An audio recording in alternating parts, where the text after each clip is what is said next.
eu sou Patrícia Cobra Vivas e na segunda edição do Homens Singulares eu tenho uma alegria muito grande de receber Manuel Cesário.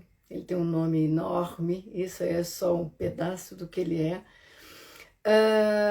que é um amigo desde da década de 90, que nós nos conhecemos já em caminhos de autotransformação, em um trabalho de silêncio, e assim construímos a nossa amizade, a nossa parceria de tantos anos.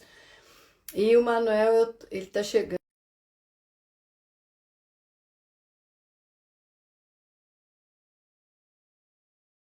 E olá, deixa eu acabar de te apresentar, que coisa mais rápida, coisa mais linda. Bem-vindo ao Homens Singulares, Muito obrigado pelo um dos nomes mais convite. singulares da minha vida. Até a Singular, forma que a gente se conheceu foi singular, né? singular há 30 anos. Tem 30 anos, exatamente. Então, o Manuel é médico, o Manuel é escritor, é um peregrino, já viajou por muitos países, em torno de 40 países, isso sem contar as quantas vezes que voltou. E o Manuel escreveu um livro que eu ia mostrar, que a gente vai falar daqui a pouco, Síndrome de Tóquio, e que ele integra muitas histórias e muitos saberes que ele foi construindo ao longo desse percurso, ao longo dessa trajetória, não só de peregrino, mas de estudioso, de pesquisador, né? E de curioso que ele é. Então, muito Eu, bem-vindo, fico eu muito acho que feliz. essa é a principal característica, é a curiosidade, né? É isso que leva às outras coisas. Ele me perguntou hoje se a gente só tinha uma hora. Falei, bom, a gente só tem uma hora em função da gente poder passar, porque na verdade, quando a gente começa a conversar, a gente tem horas de papo, horas de conversa. Então, isso, se deixarmos, a gente pode fazer vários capítulos desses bate-papos para cada dia uma das histórias. O Manuel é um super conhecedor, não estou conseguindo acertar a câmera hoje. O Manuel é um super conhecedor de Cabala, de Maria Madalena, sobre os Templários. E primeiro eu quero que ele conte um pouco da vida dele, mas depois ele vai dar uma palhinha para deixar todos curiosos para ver e comprar o livro dele, né? Então, Patrícia, quem isso. é o Manuel? Sim, diga. Não, eu só estou brincando, dizendo que essa apresentação feita pela mãe de um cabalista é muito complexa, porque você disse que eu sou profundo conhecedor de cabala, eu acho que não existe profundo conhecedor de cabala. Os É. judeus têm um ditado que diz: onde existem dois rabinos conversando, existem três versões sobre a cabala. Bom, eu não vou conseguir ajustar como eu gostaria, mas vamos lá. Não, tá ótimo. Então, como é que é? Porque assim, tem uma coisa que eu acho que é muito peculiar tua, que realmente é essa, esse homem peregrino. Que eu acho que esse homem peregrino, esse homem buscador, começa a contar a história de tudo isso, né? De todo esse conhecimento, de toda essa trajetória, né? Porque você não começou a viajar com 50 anos, você viajou sempre, né? Com um bom ascendente sagitário, né? Foi empurrando para a vida mesmo, para conhecer o mundo. Então, assim, como é que começa esse homem com essa curiosidade que vai conhecer o mundo e vai integrando esses saberes, né? Eu acho que Acho que para responder a tua pergunta, eu tenho que falar em duas coisas que são suas áreas de maestria: fundamentais. astrologia e constelação. Você disse que eu tenho ascendente em Sagitário. Não só ascendente em Sagitário, como tinha um pai em Sagitário. Um país sagitário. É Meu ótimo. pai era Sagitário. Sim, E essa questão do pai e da mãe, pelas constelações, a gente sabe que tem uma influência muito grande, né? uhum, Eu me lembro que eu era garoto de, sei lá, uns 12, 14 anos, E conversando com meu pai, ele disse que um dos sonhos da vida dele era viajar de carona. A partir dos 15 anos, eu viajei de carona de todas as coisas que você possa imaginar. Eu peguei carona de carro, eu peguei carona de caminhão, eu peguei carona de carroça e eu peguei carona de avião particular várias vezes. Lá em Brasília, no aeroporto antigo ainda, a sala da Infraero, onde os pilotos faziam o registro dos planos de voo, era muito próxima do corredor. E eu descobri que se eu fosse para lá e ficasse esperando os pilotos fazerem os planos de voo, eu podia perguntar, o senhor está indo para onde? Me leva e tal. Muitas vezes, quando eram pilotos de empresas, e eles estavam com o avião vazio, porque eles estavam indo para algum lugar para pegar o dono do avião, eles davam carona.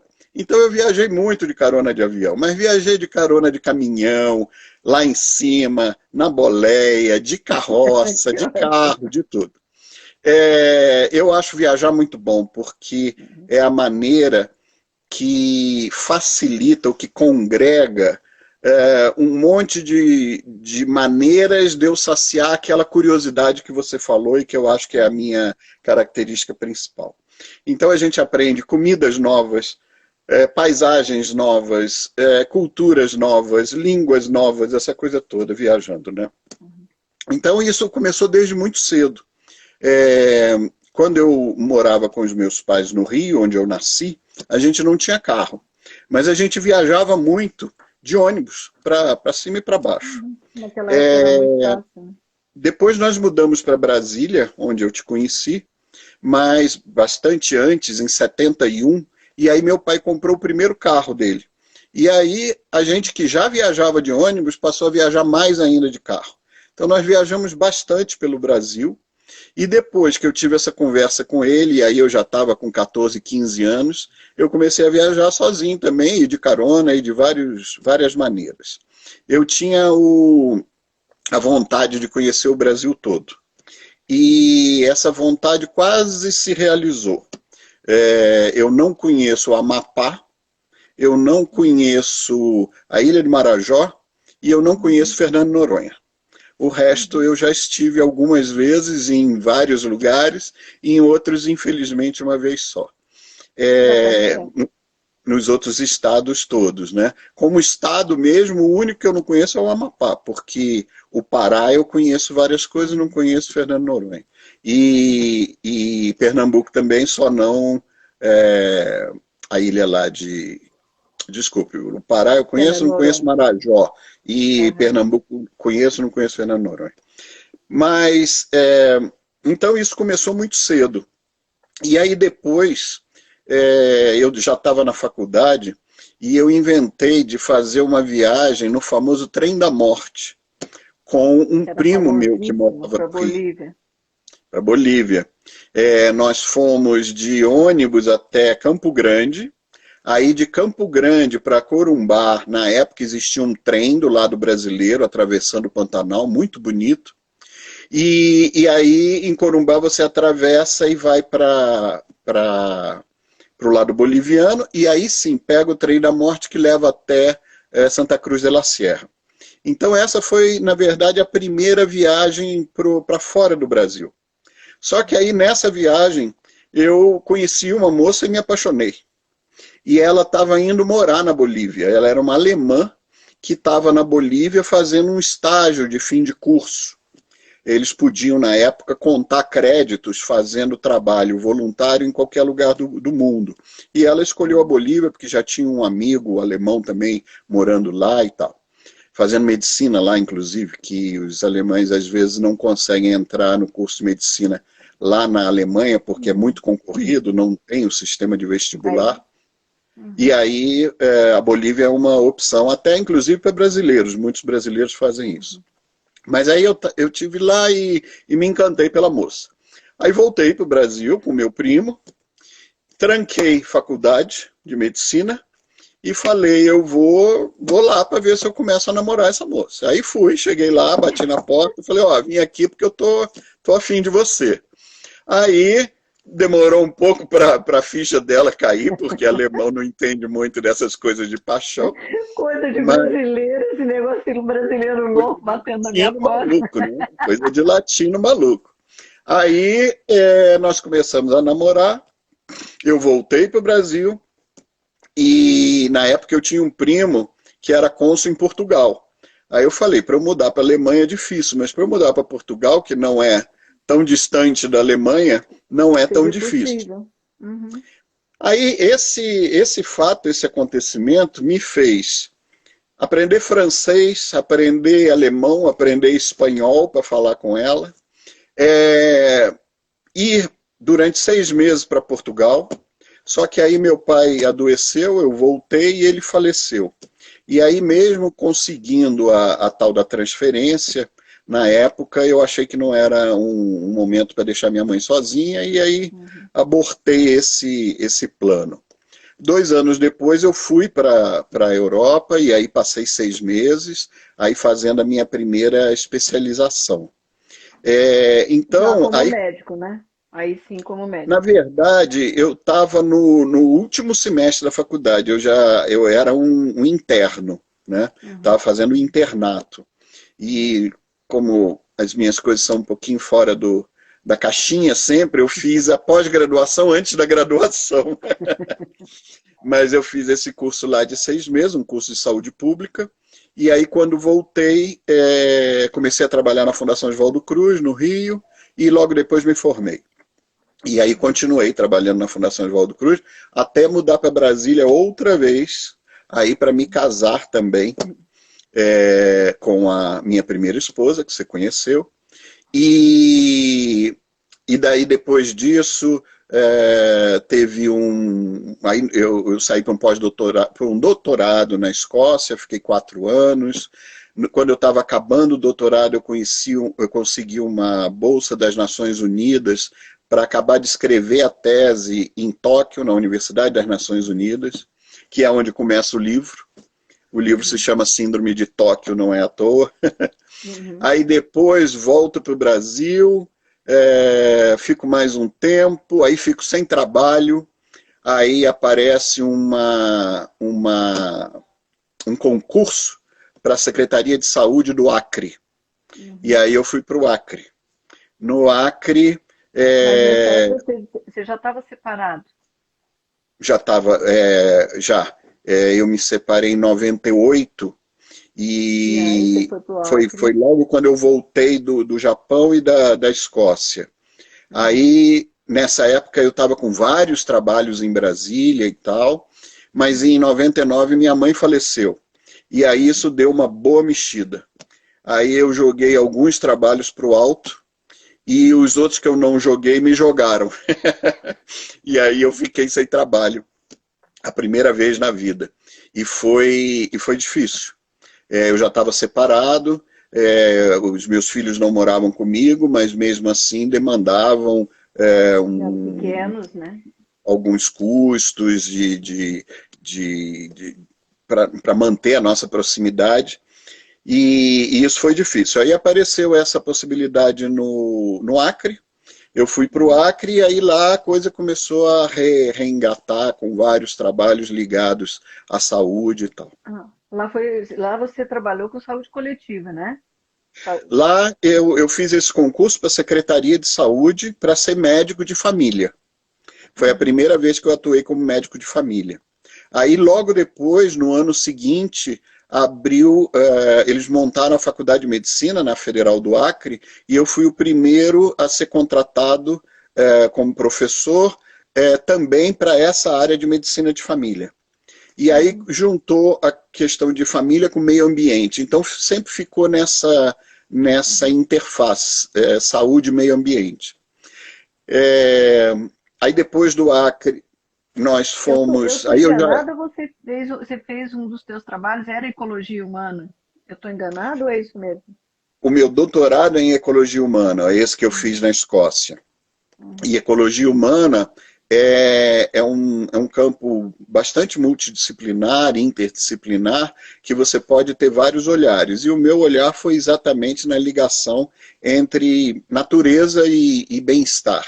saúde. Na época, eu identifiquei 8 maneiras que os parques nacionais melhoravam a saúde das pessoas. E isso foi em 97, 98. Eu defendi a tese em 98. Hoje, isso é uma área bastante investigada e bastante explorada e tem o nome de serviços ecossistêmicos. Na época eu não dei esse nome, mas o que eu estava olhando era isso, serviços ecossistêmicos, serviços à saúde humana.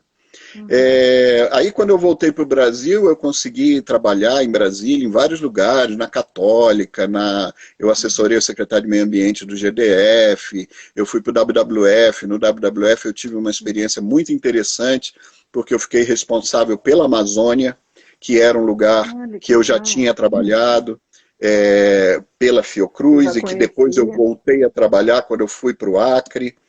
Então, isso foi bastante interessante. Tinha muitas viagens no WWF, viagens nacionais e internacionais também. Eles faziam treinamento para a gente na sede lá na Suíça e tal, e eu, na época, depois de me envolver com a Amazônia, eu me envolvi com a questão de mudanças climáticas. E aí eu ia para as reuniões internacionais de mudanças climáticas, também pelo WWF, então foi também uma época de muitas viagens. Bom, depois disso é que eu fui para o Acre. Aí no Acre a gente viajava mais localmente lá. Eu conheci a minha esposa, a Raquel, numa reunião em que eu representava o Acre e ela representava o Espírito Santo, em Brasília, no meio do caminho. E aí depois ela mudou para o Acre comigo. Rapidamente, aí depois né? Porque esse casamento foi bem rápido, né? Assim, vocês se conheceram, não demorou muito para fazer, né? Essa mulher ousada que foi lá atrás do moço. Em um mês nós nos conhecemos, apaixonamos, reorganizamos as vidas e ela foi morar no Acre. E depois disso, 6 meses depois, a gente se casou formalmente lá no Espírito Santo, onde é a família dela. A terra dela, né? Uhum. Bom, que mais? Aí nós fomos para a Inglaterra, para um primeiro pós-doutorado. Depois aí eu tive um convite para vir para Franca, onde eu estou hoje, onde eu moro há 12, 13 anos. Só que no tempo que eu tive em Franca, eu continuei trabalhando com esse projeto de pesquisa no Acre, eu fiz alguns trabalhos em Brasília, eu fui médico de família de novo, aqui no município ao lado, no interior de São Paulo, e na primeira turma do Mais Médicos, lá no interior do Paraná, num municípiozinho de colonização alemã, muito interessante. Eu trabalhei na zona rural com 3 comunidades de descendentes de alemães que falavam alemão no dia a dia, essa coisa toda. Depois disso, voltei para cá, aí fiquei desempregado de novo. A faculdade que me trouxe para Franca era uma faculdade já bastante antiga, criada por 2 famílias. Tinha mais de 20 anos. Só que eles venderam para um grupo internacional. E esse grupo comprou em junho, quando chegou em dezembro, demitiu 198 numa tacada. Uau. E aí eu estava entre os 198. Aí eu fiquei outra vez sem chão, e aí eu consegui uma bolsa de pesquisador visitante pela FAPESP para a USP, fiquei 1 ano como pesquisador visitante na USP, e durante esse tempo eu consegui também um outro pós-doutorado financiado pela Comunidade Europeia em Portugal. Aí eu fui para Portugal e fiquei 6 meses lá. E em Portugal era um grupo de ecologia humana, de novo, e foi um trabalho com o que lá na Europa eles chamam de comunidades em transição, que aqui no Brasil a gente chama muito de ecovilas, em Portugal eles chamam de ecoaldeias, mas eram pequenos grupos, alguns só de uma família, outros de várias famílias, até a ecoaldeia, como eles chamam lá, mais famosa de Portugal e mais antiga, que se chama Tamera, que tem mais ou menos 300 pessoas morando. Essa é a maior delas e a mais antiga. E aí eu visitei 10 dessas eco-aldeias ou dessas experiências para ver a questão da governança, ver a questão da energia, ver a questão da proposta. Lá eu conheci um termo muito interessante que foi cunhado por uma professora da República Tcheca, que é simplicidade voluntária. É a pessoa voluntariamente abrir mão dessa sociedade de consumo que domina hoje, que a gente fica quase que escravo a ela, né, na questão do consumo de carros, de roupas, de cirurgias plásticas, de celulares, computadores e por aí vai. Então essas pessoas abrem mão de uma quantidade, de uma determinada quantidade desse consumo e se sentem bem, se sentem felizes dessa maneira. E esse modelo é um modelo que eu estou querendo trazer aqui também para o lugar onde eu vivo. Você falou do livro, além do livro, eu tenho um outro projeto que a gente vai falar daqui a pouco, e que tem a ver com isso, tem a ver com viagens dessa vez para dentro de si mesmo. Então, mas talvez você possa exatamente contar um pouco, porque a partir desses projetos, você tem um projeto hoje nessa área que você comprou em Franca, né, que é um lugar incrível, que eu já conheço, é um lugar maravilhoso, que tem uma vista incrível para um vale, é uma coisa deslumbrante. A casa do Manuel é uma casa singularíssima também, porque é uma casa incrível, né? Ele pode contar um pouquinho dessa construção, talvez, mas é que tem tanta coisa para contar que a gente vai ter que fazer várias lives, não conte da casa. Como é que é esse projeto? Porque esse projeto que você está fazendo é realmente pautado em toda essa experiência que você tem. Imagino, pois é. Né? O que aconteceu é que meus filhos cresceram. A minha filha tem a idade da nossa amizade, tem 30 anos, faz 30 anos em novembro. A gente se conheceu exatamente quando ela nasceu, na semana que ela nasceu. Exatamente. E o meu filho nasceu um pouquinho depois, 3 anos depois, quando eu estava fazendo o doutorado na Escócia. Então ele vai fazer 27 agora em agosto. Então eles já estão encaminhados, a Rafa tem mestrado, o Felipe acabou a graduação há pouco tempo, mas já é sócio de uma empresa de investimentos, ele fez economia, então é a área dele, que ele gosta e tal. Então, eu estava me sentindo meio sem função. E aí eu e a Raquel entramos... Está desnecessário para os filhos, outro dia eu ouvi isso, achei maravilhoso. Estar desnecessário para os filhos significa que você foi um bom pai. Eu adorei isso. Então, assim, realmente, quando os filhos não sei se eu fui um bom pai. Quando eu comparo com o meu pai... Ninguém é tão bom pai. Quando eu comparo com o meu pai, eu acho que eu podia ter sido muito melhor, porque eu tive um exemplo... Esse sim era singular. Mas com a história da separação da minha primeira esposa, da mãe dos meus filhos, eu acho que os filhos sempre sofrem com isso. Então, o nosso contato, que era muito próximo, a nossa família era uma família bastante unida e eu viajava muito com eles me acompanhavam muito, embora pequenos e tal. Com a separação e depois com a minha mudança para o Acre, houve uma separação nossa também. E eu acho que eles sofrem com isso. Então eu não consigo me considerar um bom pai por essas duas coisas. Pelo meu padrão de comparação com o meu pai e por esse afastamento que em alguns momentos eu consegui mitigar, consegui diminuir, amenizar.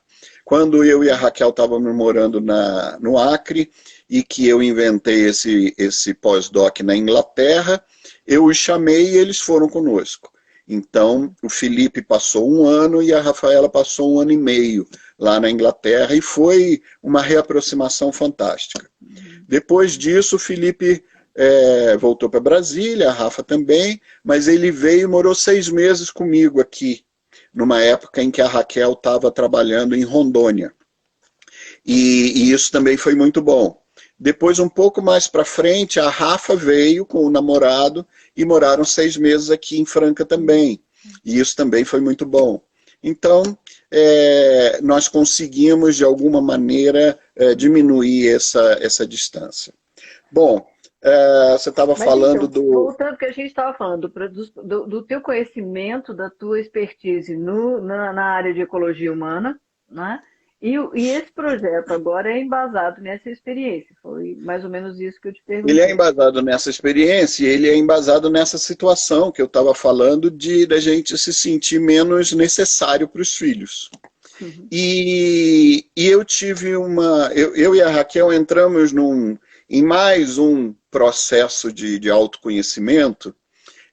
A gente se conheceu num deles, né? A gente já falou, e começou a falar isso várias vezes, mas para quem está nos ouvindo aqui, foi uma experiência bastante intensa e forte, que é a meditação rosa mística do Osho, do Rajneesh, né? É uma meditação de 21 dias, em que a gente fica 7 dias rindo, 7 chorando, e 7 tentando ficar em silêncio depois Naquela dessa época, então. chacoalhada toda, né? E foi uma coisa que eu e a Patrícia fizemos juntos e daí nasceu essa amizade que se mantém há 30 anos. Essa foi um dos primeiros contatos com essas vivências de autoconhecimento que eu fiz. E recentemente eu fiz uma que é um processo de terapia assistida por cavalos. E ele tem um pouco de constelação e um pouco não, uma presença muito grande dos cavalos nesse processo da constelação, né? Uhum. Desculpe, eu não ouvi. O Ed Keller está aqui, ele está aqui Sim. desde o Ah, início. tá? Não vi ainda. Está aqui, está Ótimo. aqui. Então tá. Ele entrou bem no Sim, começo. foi ele que organizou o PITEC, o primeiro programa de intervenções terapêuticas com cavalos, e agora ele está organizando o FISC, a formação em intervenções sistêmicas com cavalos. Aí é uma formação. Na formação eu não estou. Mas nós fizemos o PITEC, eu e a Raquel, e a última etapa do PITEC foi uma cavalgada a partir da fazenda do Ed, que é aqui na Serra da Canastra, uma região lindíssima, e ele lá tem pessoas que o ajudam há muito tempo, tem uma quantidade enorme de animais, de vacas, de cavalos também, e nós levamos um gado da fazenda dele até um pasto de invernada, um pasto alugado por ele numa outra fazenda.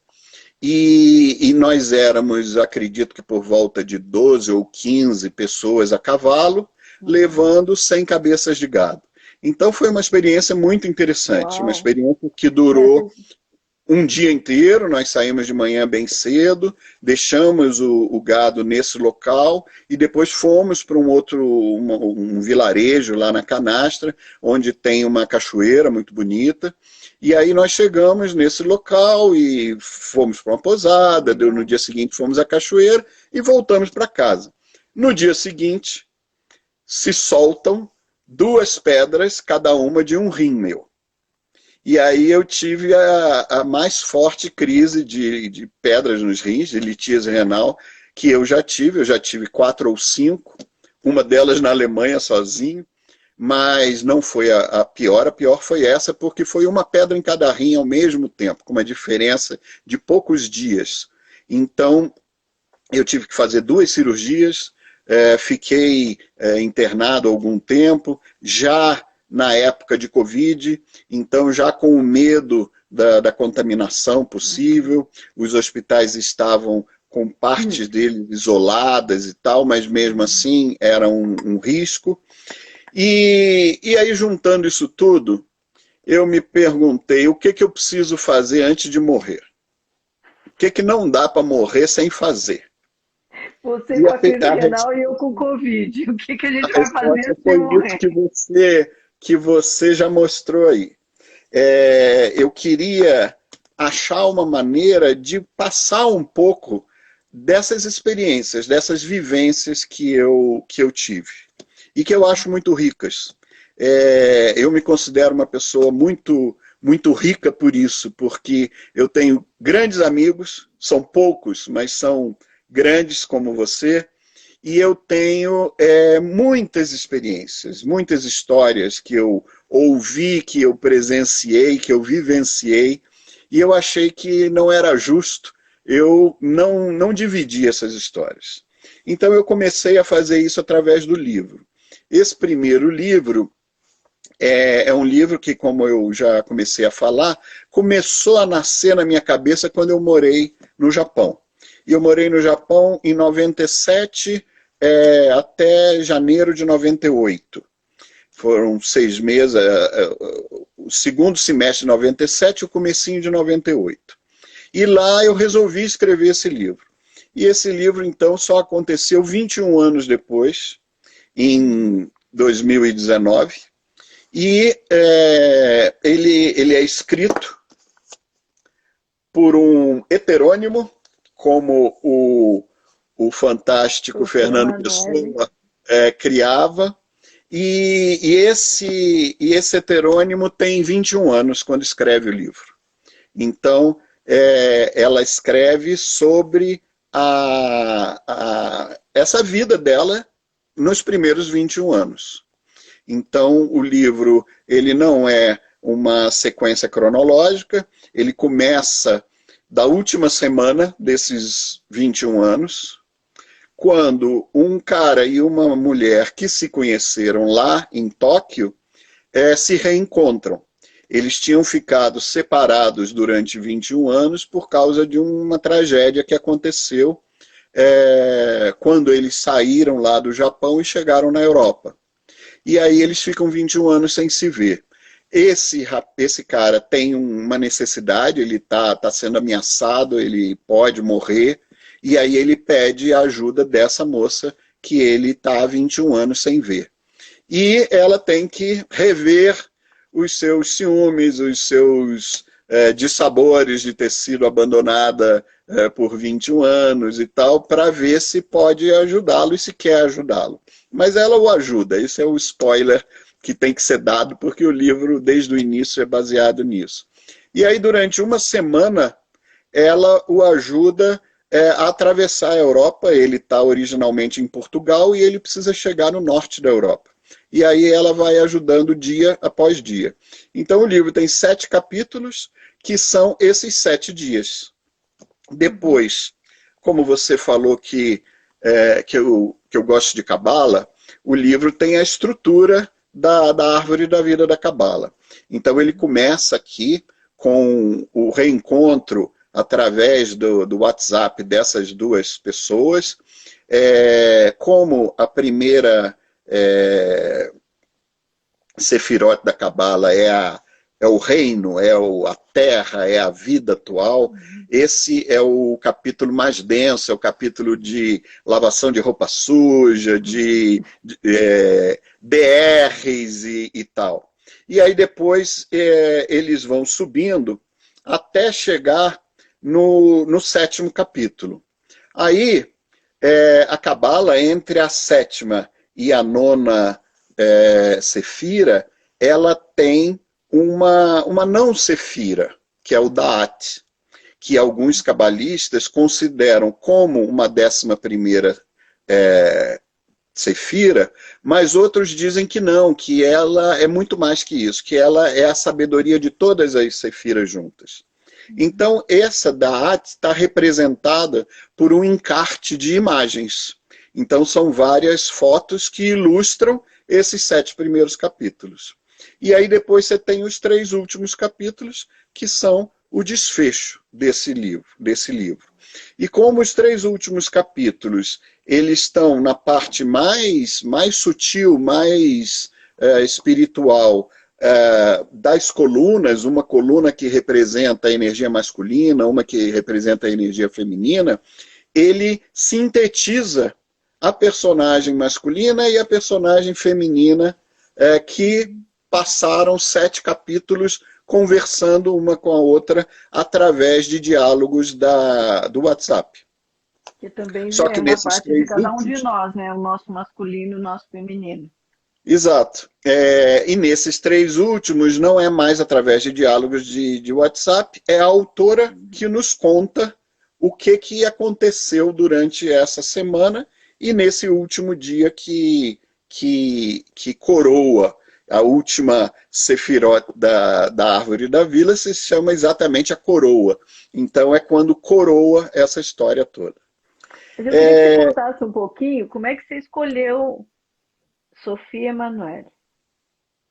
Meu nome é Manuel. Você sabe o que quer dizer Manuel? Não, você vai contar, você que tá contando, não sou eu que tenho que Você contar. sabe, você sabe. Manuel quer dizer Deus conosco.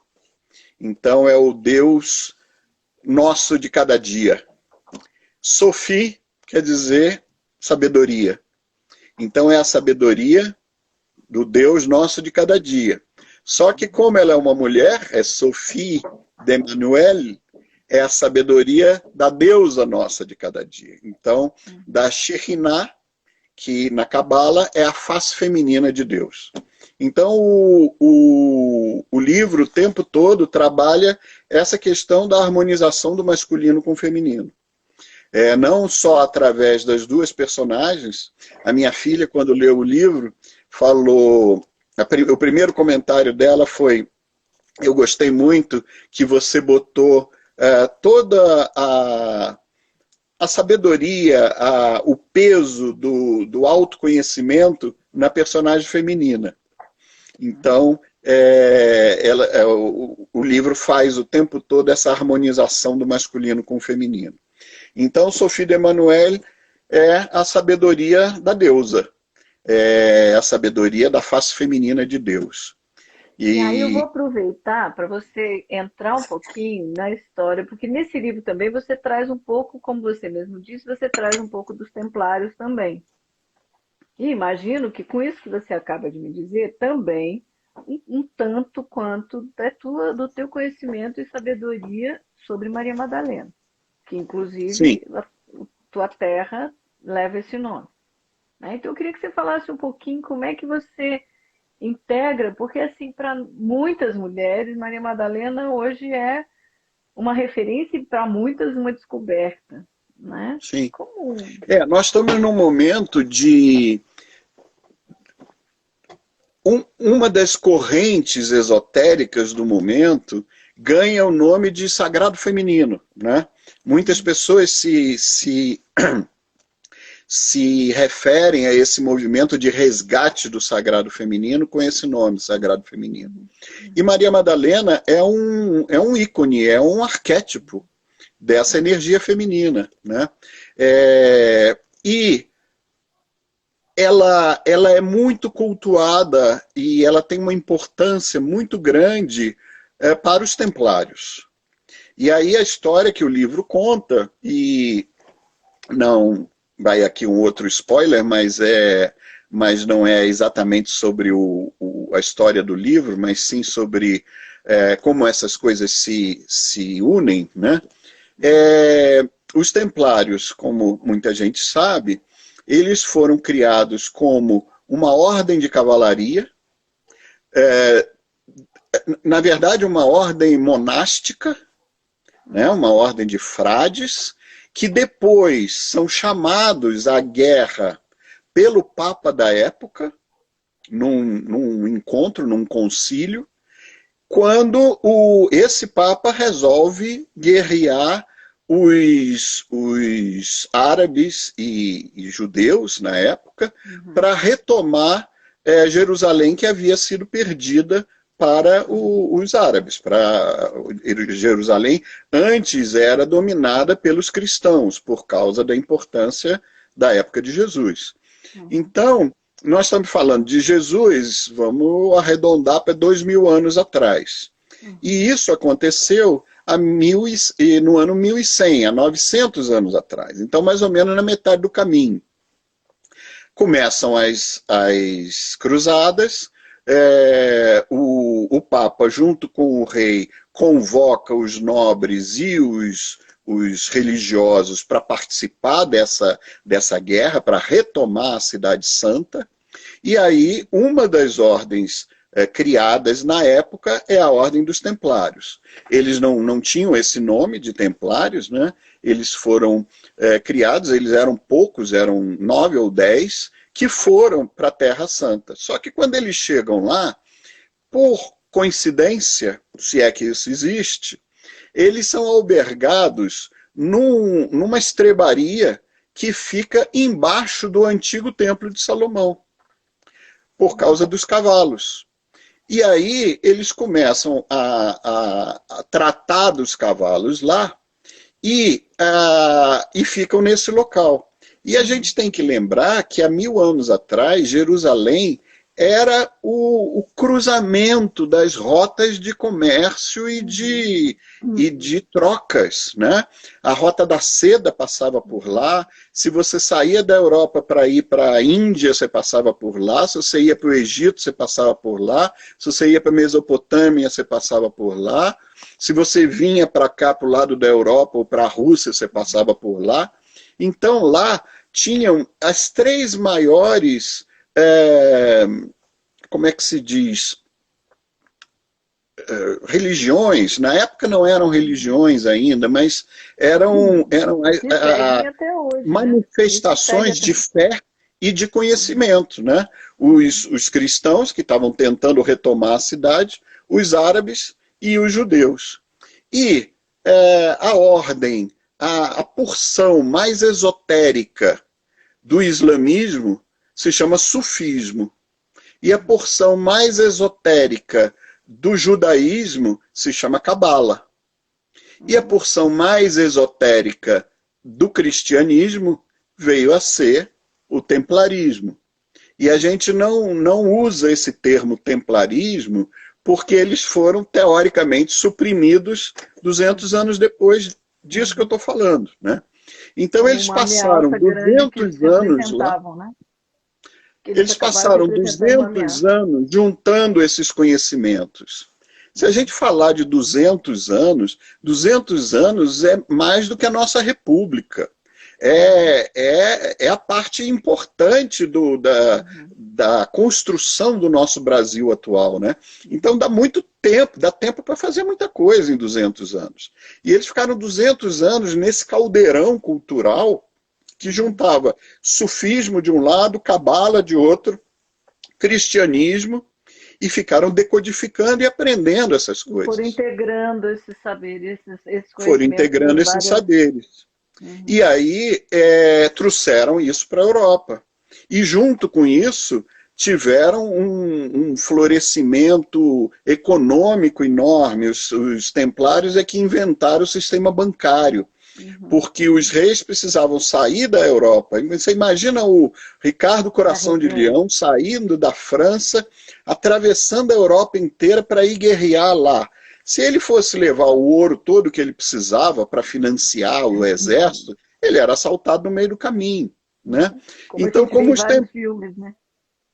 os templários tinham vários castelos ao longo disso, eles faziam letras de câmbio, faziam cheques promissórias.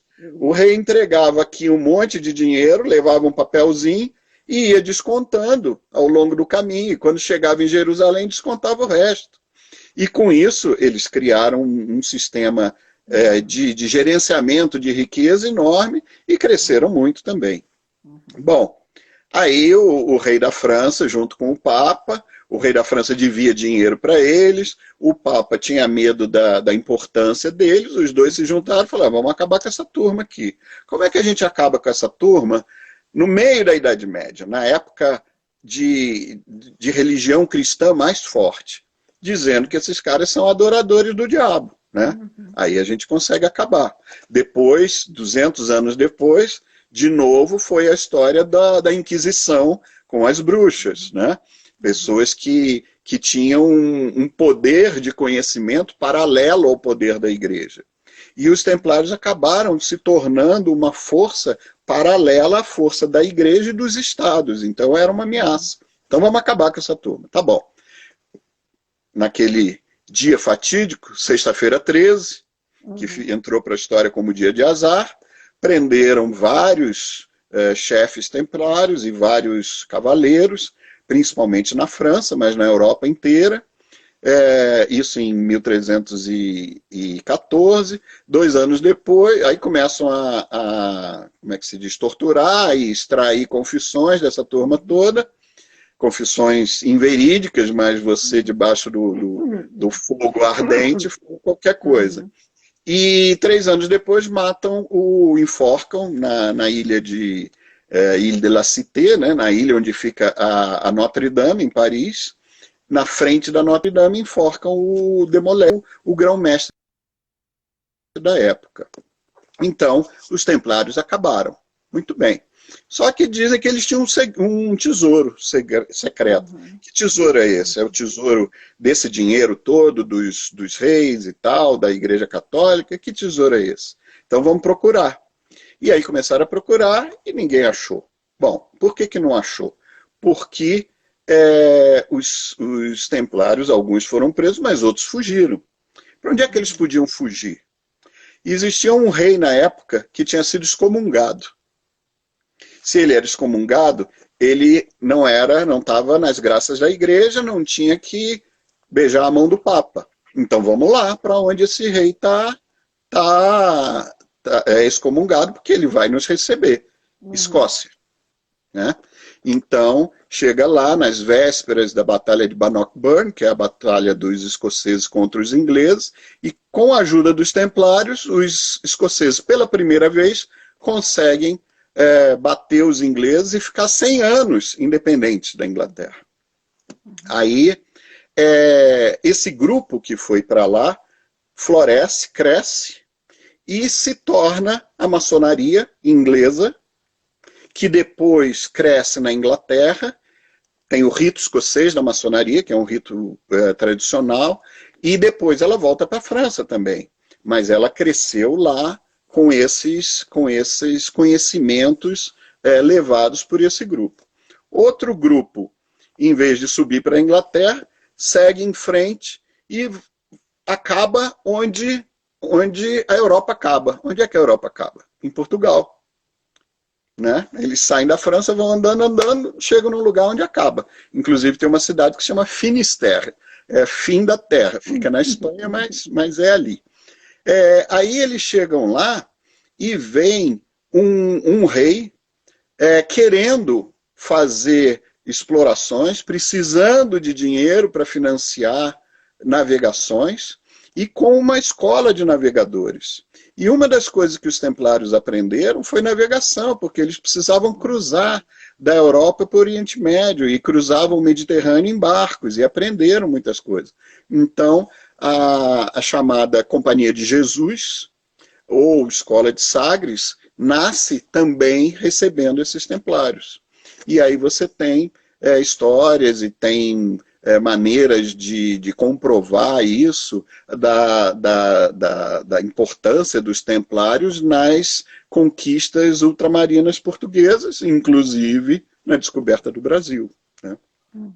E essas coisas todas se juntam, porque a época da descoberta do Brasil é a época Já era conhecida, a descoberta que já era conhecida. Já era conhecida. Lá na Escócia tem uma igreja templária que se chama Rosslyn, pertinho de Edimburgo, que ela é toda esculpida e ela tem plantas que só existiam no Novo Mundo, só existiam aqui nas Américas e estão lá.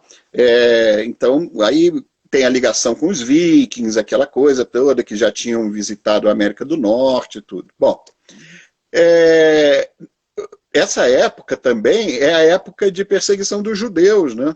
A Inquisição começa a perseguir os judeus pelas mesmas razões. Os judeus tinham muito dinheiro, lidavam com o dinheiro, tinham um poder paralelo aos reis e tal. E aí os reis católicos expulsam de Portugal em 1492, por coincidência, o mesmo ano da descoberta da América. Aí eles chegam em Portugal, e na época do meu xará, rei Dom Manuel, e aí o rei Dom Manuel resolve, como é que se diz, cristianizar à força os judeus. e ele vai fazendo leis cada vez mais duras e tentando obrigar os judeus a se cristianizar. A mais dura de todas é que aqueles que forem pegos praticando o judaísmo, mesmo que seja dentro de casa, eles perdem a guarda dos filhos. Os filhos passariam a ser educados e cuidados pelo Estado, que estava na mão dos dominicanos, da igreja, e da ala mais conservadora da igreja, que são os dominicanos. Aí o que acontece nessa época? Existe o chamado Pódromo de Lisboa. Numa semana, 2.000 judeus são mortos em Lisboa, incinerados em praça pública, perseguidos, e aí eles fogem. Uns fogem para a região das Beiras, e uma cidade que tem como é que se diz? Aquela igreja dos judeus, umas sinagogas muito interessantes na região das Beiras, é Belmonte. E Belmonte é a cidade de quem? De Pedro Álvares Cabral. Então, muitos desses judeus que fogem para lá acabam vindo com Pedro Álvares Cabral na época do descobrimento do Brasil, que é 1500, é só 8 anos depois da expulsão dos judeus da Espanha. Então isso acontece tudo ao mesmo tempo. Esse pódromo, essa perseguição dos judeus em Lisboa, é em 1506, é muito pertinho, é tudo pertinho. Uhum. Aí o que Mas dizem... você traz essa história toda aqui. Também no livro. Essa história no livro. Livro tem tudo, tem tudo. O livro tem tudo. Dizem que nos primeiros 300 anos do Brasil, de 1500 a 1800, de cada 4 pessoas que chegavam no Brasil, 3 eram judeus. Uhum. Só que eram... foi em Portugal e na Espanha também, né? Que os vivos, inclusive, vieram nos 1492. Aí, tá vendo? E dessa época, os que não vieram da Espanha para Portugal e para o Brasil, foram para a Holanda. Aí você tem a Companhia das Índias Ocidentais, na Holanda, na época, toda organizada por judeus. E o que eles montam? Montam Nova York, que é uma cidade, é uma cópia da Holanda no Novo Mundo. Então essa história é toda muito interessante. E ela não nos é contada, né? O que a gente aprende nas escolas é que a história que interessa, né? É que o Cabral, que era um grande navegador, sai de Portugal para as Índias, chega no meio do Atlântico e se perde. Se perde. Aí pego por uma calmaria e bater no Brasil por acaso, né? Então, isso é uma história, não é nem para português ver, não é nem para inglês ver, é para português. Mas por isso o Brasil continua meio perdido. Mas então, olha só, a gente está, infelizmente, a gente só tem 8 minutos.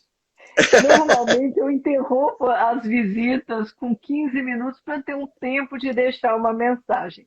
Pelo que eu estou entendendo, a gente vai ter que marcar uma outra live para você contar o projeto, né, das aldeias, né? Então, assim, deixa eu só acabar o livro. Como é que o livro se junta? Não, então, conte do livro, mas é que já estou te avisando que a gente tem esse tempo para você sintetizar. Quando os templários estão lá no Novo Mundo, eles têm contato com os essênios, que são uma seita da época, e nessa época, na época das cruzadas, existia um grupo que originalmente tinha sido formado na Europa, mas com filosofia e com espiritualidade essênia, que eram os cátaros.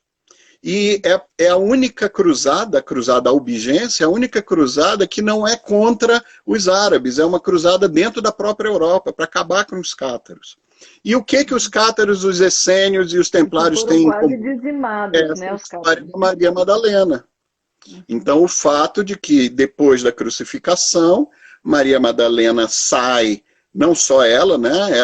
São, na verdade, 3 Marias, 3 mulheres que saem, a Maria, mãe de Jesus, a Maria Madalena, e uma outra Maria, saem fugidas de lá, porque elas também são perseguidas, e chegam na França, em Sainte-Marie-de-la-Mer. E lá em Sainte-Marie-de-la-Mer é que a Sofia, a autora do livro, ia ser batizada. Então, isso tudo se junta lá. E quem quiser saber mais tem que ler o livro. Vai ter que comprar o livro para saber. Como é que se as pessoas querendo comprar o livro, como é que elas te procuram? Elas procuram como Eu é? tenho a página do Instagram, @manuelcesario.phd. Esse ponto .phd não é autopromoção, não, é porque já existia uma página Manuel Cesário, e aí eu tive Olha. que achar um jeito, em vez de botar aquela original ou não sei o que, eu resolvi botar ponto .phd. E eu tenho uma outra página que é @sofiedemanuel. E nessa página tem o link na bio para a lojinha que vende o livro. Mas se as pessoas tiverem alguma dificuldade, é só procurarem pelo @manuelcesario.phd, escreve lá no direct que a gente conversa e dá um jeito. E assim, tem uma pessoa que perguntou aqui se a história é um pouco esse feminino, esse equilíbrio feminino e masculino, é um pouco da história pessoal. Esse livro tem um pouco de um quê autobiográfico? Só para deixar esse Os final grandes aqui. escritores dizem que todo romance é autobiográfico. O Érico Veríssimo, do Brasil, todos os romances dele, principalmente os últimos, eram claramente autobiográficos. Jorge Luiz Borges, Gabriel Garcia Marques, Vargas Llosa, é tudo autobiográfico. E me diz uma coisa, sempre que eu tenho os convidados aqui, eu peço para deixarem uma mensagem final.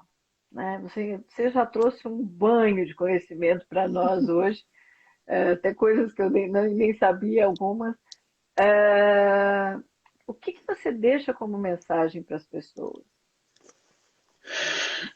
A mensagem é que eu não gosto de dar mensagem. Eu acho que é essa a mensagem.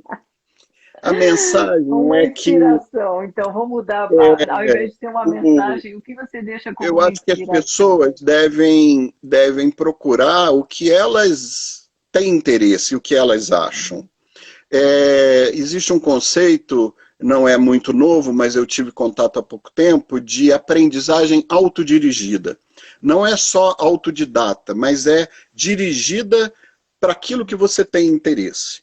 E isso é o que a gente pretende oferecer naquele projeto que a gente acabou não falando aqui, que é uma outra maneira de eu conseguir passar essas vivências e essas experiências que eu tive através desse local que você disse que é muito bonito, e realmente eu concordo, onde a gente vive. Então nós vamos receber pessoas para ter essas trocas, mas essas trocas não são trocas de ensinamentos, porque eu não acredito nisso. São trocas de aprendizagem a partir do interesse das pessoas e mediadas por um instrumento fantástico, poderosíssimo, que se chama silêncio. Então a gente vai ter que fazer uma outra live, vai ser um prazer fazer uma outra live e saber um pouco mais do teu projeto, para você Vai ser contar um um pouco prazer. mais para mim e Vai para ser um todos sobre o prazer. seu projeto. Então, muito Nessa grata, página do querido. Instagram, eu de vez em quando falo um pouco sobre ele, vou passar a falar mais. E o nome que foi dado é exatamente Silêncio Detox. É um detox, uma limpeza e uma viagem, uma peregrinação para dentro de si mesmo através do silêncio.